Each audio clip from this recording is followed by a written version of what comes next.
तो हमने एक्सेप्टेंस के बारे में हमें कुछ नोट लिखा हुआ है यहाँ पर, आप ध्यान दीजिए।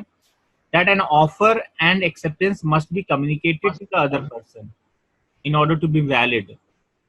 ऑफर और एक्सेप्टेंस को कम्युनिकेट करना जरूरी है दूसरे पार्टी को, दूसरे पर्सन को, और कम्युनिकेशन इलेक्ट्रॉनिक फॉर्म में होगा तो भी एक्सेप्टेबल होगा, या ईमेल से होगा तभी भी एक्सेप्टेबल होगा।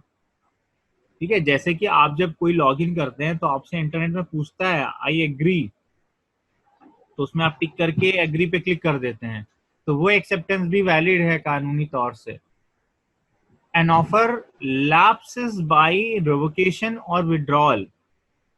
अगर मान लीजिए आपने कोई ऑफर किया और वो ऑफर एक्सेप्ट होने से पहले आप अगर उस ऑफर को वापस ले लेते हैं तो वो वैलिड है, मतलब आप अपने ऑफर को वापस ले सकते हैं।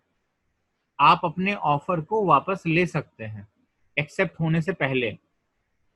अगर एक्सेप्ट हो गया तब तो एग्रीमेंट बन गया, लेकिन एक्सेप्ट होने से पहले ही अगर आप चाहें कि हम ऑफर वापस ले लें तो आप ले सकते हैं। तो ऑफर क्या हो जाएगा, लैप्स हो जाएगा। ठीक है, ये चीजें हैं।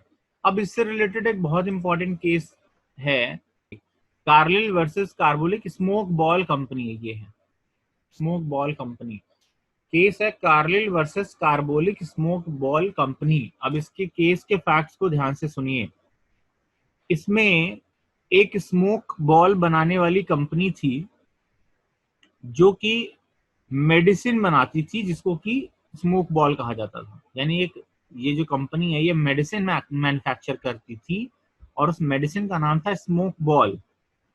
इस मेडिसिन का इस्तेमाल इन्फ्लुएंजा बीमारी के ट्रीटमेंट के लिए किया जाता था।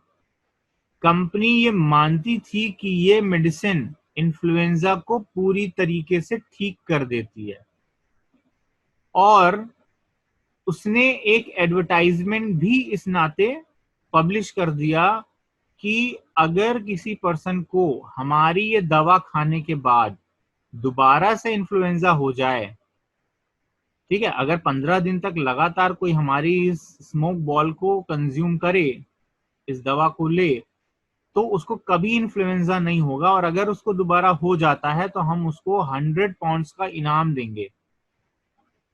इस एडवर्टाइजमेंट में ये भी दावा किया गया था कि हमने 1000 पाउंड ऑलरेडी बैंक में डिपॉजिट कर दिया है। सर इन्फ्लुएंजा दोबारा हो तो इनाम देंगे? हाँ, वो कंपनी ने दावा किया था कि अगर दोबारा होगा तो हम आपको 100 पाउंड्स का इनाम देंगे। और उसने ये भी दावा किया था कि हमने एक बैंक अकाउंट भी खुलवा लिया है इसके लिए, और हमने उसमें 1000 पाउंड ऑलरेडी डिलीवर कर दिए, डिपॉजिट कर दिए हैं, ताकि कोई अगर क्लेम करेगा तो हम उसको तुरंत उससे पेमेंट कर देंगे। बैंक का नाम अलायंस बैंक था, ये भी उसने बताया। अब एडवर्टाइजमेंट देखने के बाद जो यहाँ पर पिटिशनर है कार्लिल, कार्लिल नाम लिखा हुआ है ना, कार्बोलिक स्मोक बॉल कंपनी, तो वो कंपनी हो गई। ये हो गया जो रिस्पोंडेंट है, डिफेंस है, और ये कार्लिल जो है ये पिटिशनर है। तो जो मिसेस कार्लिल थी, उन्होंने ये स्मोक बॉल मेडिसिन खरीदे और इसको डायरेक्शंस के हिसाब से 15 दिनों तक कंज्यूम किया। मिसेस कार्लिल को फिर से इन्फ्लुएंजा हो गया, तो मिसेस कार्लिल ने क्या किया, कंपनी पर केस कर दिया। कहा कि हमें 100 पाउंड्स का इनाम चाहिए, रिवार्ड चाहिए, या जो भी आप कहिए कि उसका हर्जाना चाहिए, जो हमारा नुकसान हुआ है, हमें दोबारा से इन्फ्लुएंजा हो गया। अब मैन्युफैक्चरिंग कंपनी जो थी उसने कुछ पॉइंट्स रखे कोर्ट के सामने, वो पॉइंट्स ध्यान से सुन लीजिए।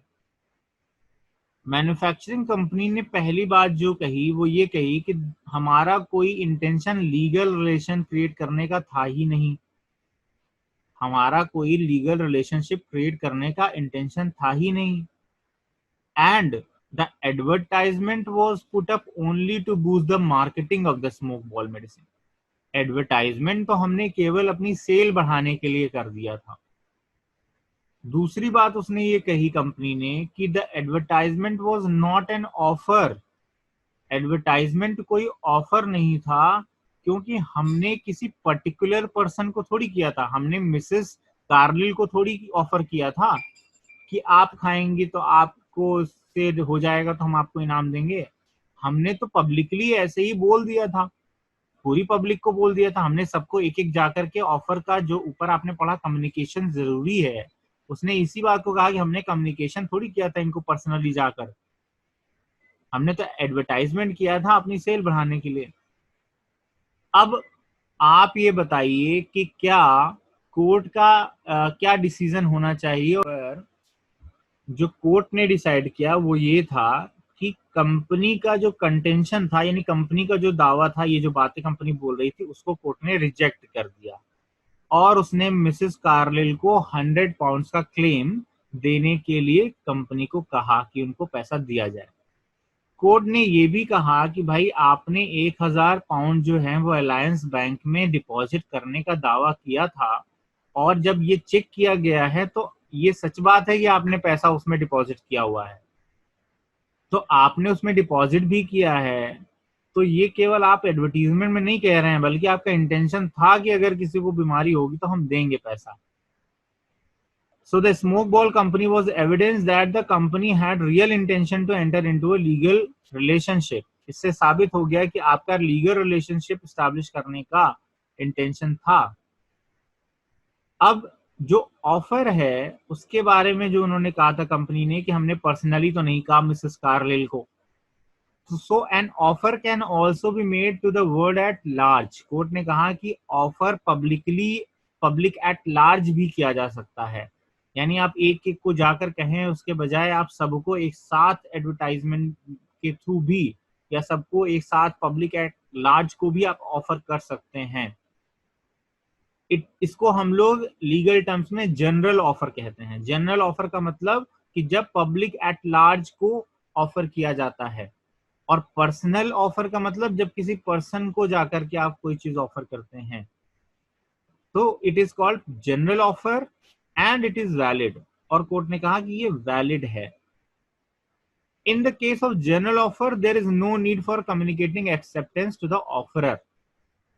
और अगर आप जनरल ऑफर कर रहे हैं तो कोई जरूरी नहीं है कि जो ऑफरी है, जिसको ऑफर किया गया है या जिन लोगों को ऑफर किया गया है, वो आपको पर्सनली आके बताएं कि हम एक्सेप्ट कर रहे हैं। क्योंकि कंपनी का ये भी कहना था कि मिसेस कार्लिल ने हमको नहीं आके बोला था, कम्युनिकेट नहीं किया था अपनी एक्सेप्टेंस कि हम आपका ये जो है एक्सेप्ट कर रहे हैं, ये जो आप चैलेंज कर रहे हैं कि हमारी दवा से कोई बीमार नहीं पड़ता और हम इसको ऐसे ऐसे कंज्यूम कर रहे हैं। तो उनका एक्सेप्टेंस आपको कम्युनिकेट नहीं हुआ है, ऐसा करना जरूरी नहीं है जनरल ऑफर के केस में। ठीक है, तो ये सारी चीजें कोर्ट ने इस केस में बोली थी,